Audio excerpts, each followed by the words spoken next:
ఈరోజు విజయవాడలో జగన్మోహన్ రెడ్డి వైసీపీ పార్టీలు జనరల్ బాడీ సమావేశం పెట్టారు. ఇంతకుముందే చూసా.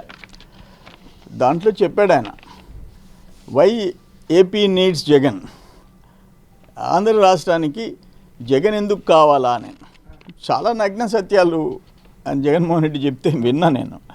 ఆయన ఒక మాట చెప్పాడు, ఈ రాష్ట్రంలో పేదలు ఒక పక్కంట, పెత్తందారులు ఒక పక్కంట. ఆయన ఎస్సీ, ఎస్టీ, బీసీ, మైనారిటీ, ఓసీల్లో పేదలకి ఆయన బిడ్డంట, కుర్రోళ్ళందరూ పెత్తందారులంట.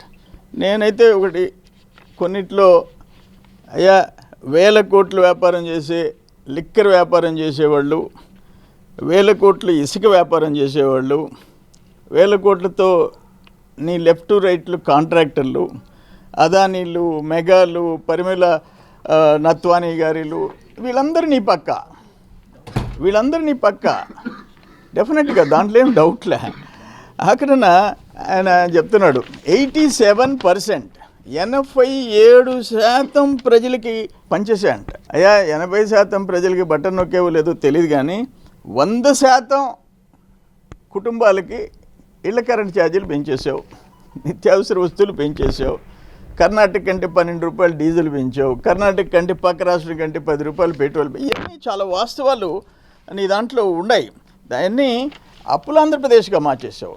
ఎందుకు జగనన్న మళ్ళీ ఈ రాష్ట్రానికి కావాలంటే, అరాచక ఆంధ్రప్రదేశ్ అప్పుల ఆంధ్రప్రదేశ్గా మార్చావు కాబట్టి మళ్ళీ జగనన్న మీ బిడ్డ మళ్ళీ ఆంధ్ర రాష్ట్రానికి కావాలని నువ్వే చెప్పుకుంటున్నావు. ఇది ఇంతకంటే దుర్మార్గం. ఆఖరణ ఎస్సీ, ఎస్టీ, బీసీ, మైనారిటీ, పేదల ఓసీలు నా పక్క. అంతే కదా, SC corporation, BC corporation, minority corporation, SC subplan అన్నీ రావటం ఫుల్ స్టాప్ పెట్టేసేసావు. రావటం నేను వచ్చాను, ఇప్పుడు 3000 నీ బిడ్డిస్తున్నాడు జనవరి 1 నుంచి అని చెప్పావు. అయ్యా, మేము వచ్చాం, 200 రూపాయలు ఉన్న పింఛర్ మొదటి నెల నుంచి 1000 రూపాయలు చేసాం. ఆఖరణ 5th ఇయర్లో 2000 చేసాం. నీ మాదిరిగా 2000 పింఛన్ని 5 సంవత్సరాలు పూర్తయ్యేటప్పుడు 2024 జనవరిలో 3000 చేస్తానని చెప్పుకుంటున్నావు. అది అందుకు జగన్మోహన్ రెడ్డి కావాలని చెప్పుకుంటున్నావు. నేనేంటానంటే, ఎందుకు కావాలంటే పోలీసులను పెట్టి కర్కశంగా ప్రతిపక్షాలు నీ అవినీతిని, నీ అక్రమాలని నోరెత్తి అడిగేవాడిని అణిచేసేదానికి జగన్మోహన్ రెడ్డి ప్రభుత్వం కావాలా?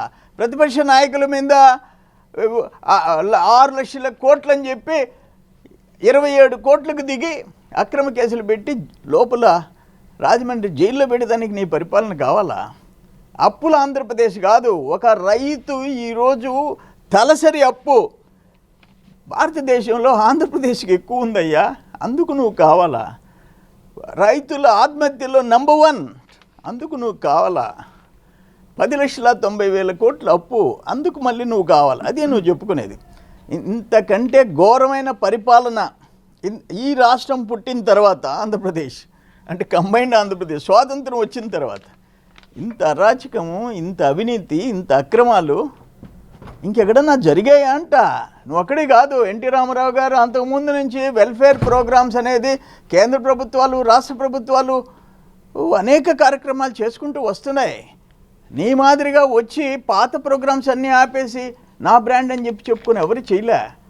రాజశేఖర రెడ్డి మేము ఆపలే, చంద్రబాబు నాయుడు గారు. చంద్రబాబు నాయుడు నువ్వు ఆపావు. టోటల్ ప్రోగ్రామ్స్ అన్నిటినీ మూల పెట్టేసేసావు, సిస్టమ్స్ని కొలాప్స్ చేసావు, నీటిపారుదల వ్యవసాయ రంగాన్ని ముంచేసావు. మేము 63,000 కోట్లు ఖర్చు పెడితే నువ్వు 20,000 కోట్లు ఖర్చు పెట్టలే. నీటిపారుదల శాఖలో అగ్రికల్చర్లో ఉన్న సెంట్రల్ గవర్నమెంట్ స్కీమ్స్ అన్నీ క్లోజ్ చేసి పారేసేసావు. మీరు మీ బిడ్డని, మీ అన్నని, మీ తమ్ముడిని నా అవసరం మళ్ళీ ఈ రాష్ట్రానికి ఉందని నువ్వే చెప్పుకుంటావా? తమరే చెప్పుకుంటారా? దురదృష్టకరమైన పరిపాలన ఆంధ్ర రాష్ట్రంలో ఉంది. దురదృష్టకరమైన పరిపాలన. అన్నపూర్ణ లాంటి ఆంధ్రప్రదేశ్కి అరాచక ఆంధ్రప్రదేశ్ తెచ్చావు. నిన్న మేము చెప్పాను, అయ్యా నువ్వు మందు దాగిచ్చి మరణ మృదంగం మోగుతుందని. ఈరోజు జాతీయ పార్టీ ఈ దేశాన్ని పరిపాలించే బీజేపీ పార్టీ అధ్యక్షురాలు, రాష్ట్ర అధ్యక్షురాలు చెప్పింది సిబిఐ ఎంక్వైరీ కావాలని చెప్పి అడిగింది. మేము కూడా అదే చెప్తున్నాం. ఈడీలు సిబిఐలు ఢిల్లీలో కాదు ఆంధ్రప్రదేశ్లో ఒక్క కన్నేసి చూడమని చెప్పాం. ఇంతకంటే దుర్మార్గం ఈ కోటి ఉందా అని చెప్పేసి అడుగుతా. స్వేచ్ఛ ఉందా అంటున్నాను నేను. ప్రజాస్వామ్యం బతికించుకునేదానికి ఆంధ్ర రాష్ట్ర ప్రజలు భారతీయులతో సమానంగా ఇతర భారతదేశంలో ఉండే వాళ్ళతో ఇండియన్ సిటిజన్స్కి ఉండే హక్కుల కోసం ఆంధ్రప్రదేశ్లో పోరాడాల్సిన దుర్గతి ఈరోజు పట్టిందయ్యా. It's unfortunate.